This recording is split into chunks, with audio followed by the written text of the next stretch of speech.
বিজ্ঞান যতই চেষ্টা করুক না কেন প্রকৃতিকে বোঝা অসম্ভব একটা ব্যাপার। কারণ যখন প্রকৃতি রেগে যায় তখন নিমেষের মধ্যে গোটা পৃথিবীকে একবারে তছনছ করে দেয়।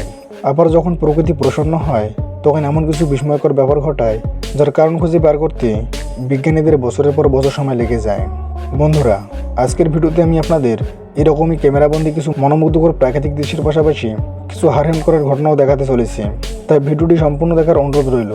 আর দেখার আগে নতুন বন্ধুরা অবশ্যই চ্যানেলটি সাবস্ক্রাইব করে দেবেন। তো চলুন শুরু করি। নাম্বার 1, সবার প্রথমে এই হারহীন করা ফুটেজটা দেখুন। আরে না, এটা কোনো সায়েন্স ফিকশন সিনেমার দৃশ্য নয়, বরং এখানে সত্যি সত্যি ফুটন্ত লাভার নদী বয়ে চলেছে। আসলে 2018 সালের 4 মে হাওয়াই দ্বীপে তীব্র ভূমিকম্প হয়েছিল, যার মাত্রা ছিল 6.9। ভূমিকম্পের ফলে সেখানকার সবথেকে বড় সক্রিয় আগ্নেয়গিরি ফিশার 8-এ দোলাচল শুরু হয় এবং 27 মে এই আগ্নেয়গিরিতে এত বড় একটা বিস্ফোরণ হয় যে লাভা উপরের দিকে 300 মিটার উচ্চতায় বাইরে বেরিয়ে আসে এবং চারদিকে ধোঁয়া ছড়িয়ে যায়। তারপরে এই লাভা নদীর মতো প্রভাবিত হতে শুরু করে আর একাধিক চাষের জমি এবং বাগান পুড়িয়ে একবারে নষ্ট করে দেয়। ফুটন্ত লাভার এরকম নদীর মতো প্রভাবিত দৃশ্যটা খুবই দুর্লভ বলে মনে করা হয়।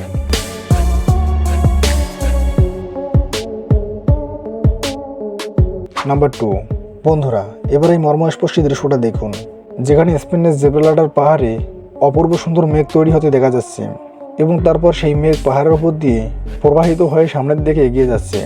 আসলে যখন আর্দ্র বাতাস কোনো পাহাড়ের উপর থেকে প্রভাবিত হওয়ার পরিবর্তে তার চারপাশে থেকে দ্রুতগতিতে প্রভাবিত হয়, তখন পাহাড়ের সঙ্গে সংঘর্ষের কারণে নিচ থেকে উপরে উঠে যাওয়ার সময় সেটা ঠান্ডা হয়ে যায় এবং সেই আর্দ্র বাতাসের ভেতরে উপস্থিত জলকণা ঠান্ডা হয়ে মেঘে পরিণত হয়।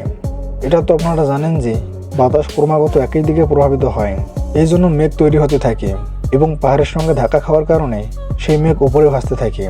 এই ধরনের মেঘকে ব্যানার ক্লাউড বলা হয়। তবে এই ধরনের ঘটনা ভীষণই দুর্লভ।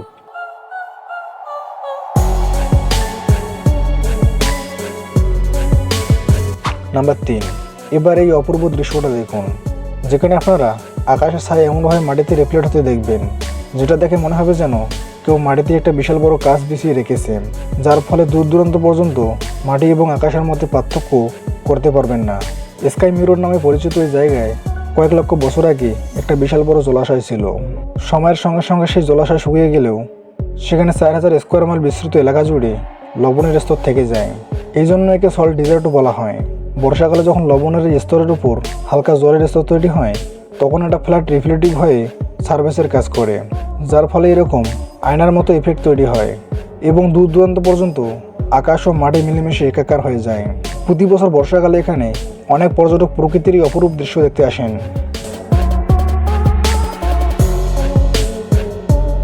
নাম্বার 4, বন্ধুরা, এবার এই মাছটাকে দেখুন, যাকে অধিকাংশ সময় সবাই জেলিফিশের অন্তর্গত প্রজাতি বলে মনে করে থাকে।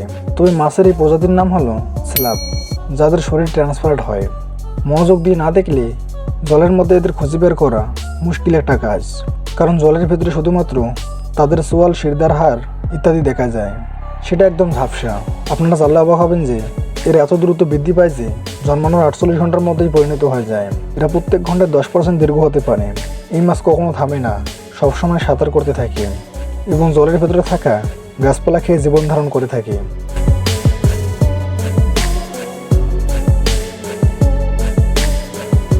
নাম্বার 5, এটা তো আপনারা অনেকেই জানেন যে ছোট এবং সুগঠিত ঘূর্ণিঝড়কে ডাস্ট ডেভিল বলা হয়, যা সাধারণত উড়ন্তভাবে উপরের দিকে বয়ে যায়।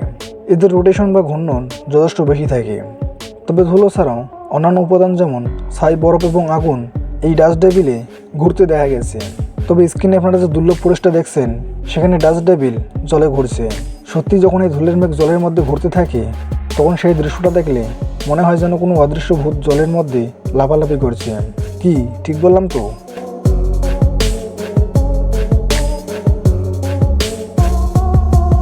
নাম্বার 6, আগ্নেয়গিরির অগ্নুৎপাতের কারণে লাভা বা ছাই থেকে যে ওপাল তৈরি হয় তাকে ইথিওপিয়ান ওপাল বলা হয়, যার মধ্যে কিছু কিছু ওপাল এত চমৎকার হয় যে আপনি যখনই সেটা তুলে হাতে নেবেন তখন সেটা সূর্যের আলোতে ভিন্ন ভিন্ন রঙের প্রতিফলন করবে, কিন্তু যখন আপনি সেটা জলে রাখবেন তখন সেটা ট্রান্সপারেন্ট হয়ে যাবে। এই ধরনের ওপালকে হাইড্রোফেন ওপাল বলা হয়। যখন আগ্নেয়গিরির ছাই শিলাস্তরের মাঝে দীর্ঘ সময় ধরে আটকে থাকে তখন এগুলো তৈরি হয়। এই ওপালগুলো দেখতে সত্যিই ভীষণ চমৎকার, তাই না?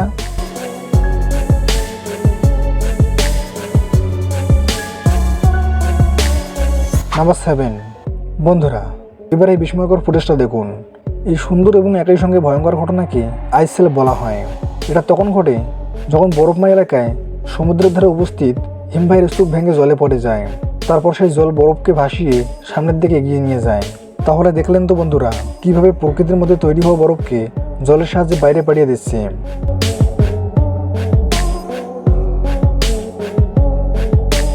নাম্বার 8, এবার এই অবিশ্বাস্য ঘটনাটা দেখুন। স্ক্রিনে আপনারা যে পাহাড়টা দেখছেন সেটাকে আগ্নেয়গিরি মনে না হলেও এটা কিন্তু একটা আগ্নেয়গিরি।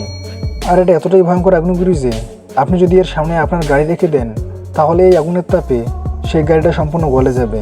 হ্যাঁ বন্ধুরা, এই আগ্নেয়গিরি থেকে নির্গত লাভা উপরের দিকে 100 বা 200 ফুট নয়, বরং 1300 ফুট পর্যন্ত উপরে উঠে যায় এবং তারপর আকাশ থেকে আগ্নেয়গিরির লাভা এবং সাইডে বৃষ্টিপাত হয়। তবে এত ভয়ঙ্কর হওয়ার পরেও এটা কিন্তু পৃথিবীর সবথেকে শক্তিশালী আগ্নেয়গিরি নয়, বরং পৃথিবীতে এর থেকেও ভয়ঙ্কর আগ্নেয়গিরি আছে যার লাভা এর থেকেও বেশি উপরে উঠে যায়।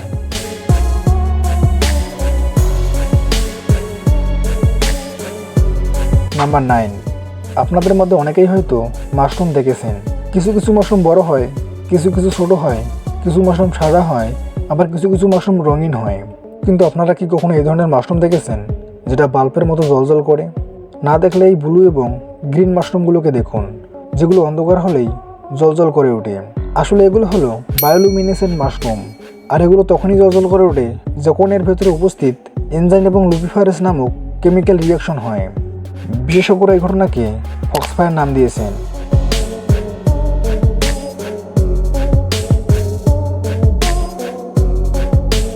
নাম্বার 10, বন্ধুরা এটা তো আপনারা সবাই জানেন যে শীতল এলাকায় শীতকালে নদীর উপরে বরফ জমে যায়, তারপর সূর্যের আলো যত তীব্র হয় তারপর সেই বরফ গলে যায়।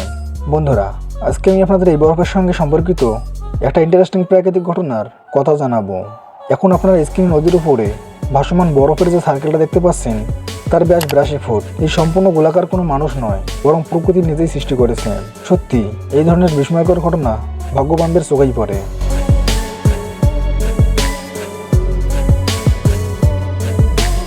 নাম্বার 11, আপনারা কি জানেন বৈজ্ঞানিক থিওরি অনুযায়ী সবসময় দুটো রংধনু একসঙ্গে উদয় হয়, কিন্তু যেহেতু দ্বিতীয় রংধনু প্রথম রংধনুর তুলনায় হালকা পাতলা এবং ঝাপসা হয়, তাই আমরা একটা রংধনুর পাশে দ্বিতীয় রংধনুটার অস্তিত্ব দেখতে পাই না।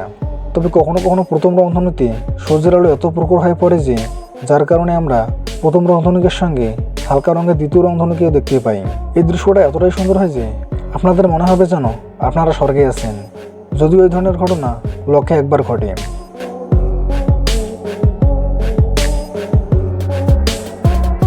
নাম্বার 12, কুয়াবাস দ্য মার্বেল নামে পরিচিত মার্বেলের তৈরি এই সুন্দর গুহাগুলো দেখুন। এই গুহাগুলো দক্ষিণ আমেরিকা, আর্জেন্টিনা এবং চিলিতে উপস্থিত জেনারেল কেরেরা লেকে আছে।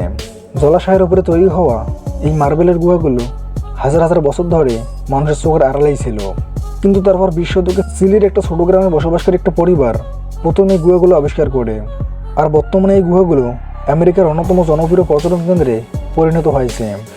আসলে কয়েক লক্ষ বছর ধরে জলাশয়ের জলে মার্বেল পাহাড়ের ক্ষয়ের কারণে এই গোপন গুহাগুলো নির্মাণ হয়েছে। তো বন্ধুরা আজকের এই ভিডিওতে আলোচিত এই জিনিসগুলোর মধ্যে কোনটা সম্পর্কে আপনি আগে থেকে জানতেন সেটা অবশ্যই কমেন্ট করে জানাবেন। আর ভিডিওটি ভালো লেগে থাকলে একটি লাইক দেবেন। আর আপনি যদি এমনই রহস্য, রোমাঞ্চ, আনকমন আর ইন্টারেস্টিং ভিডিও দেখতে পছন্দ করে থাকেন তাহলে বিডি ফ্যাক্ট টিভি চ্যানেলটিকে সাবস্ক্রাইব করে পাশে থাকা বেল আইকনটি প্রেস করুন। তো দেখা হচ্ছে আগামী এপিসোডে, ততক্ষণ পর্যন্ত ভালো থাকবেন। ধন্যবাদ।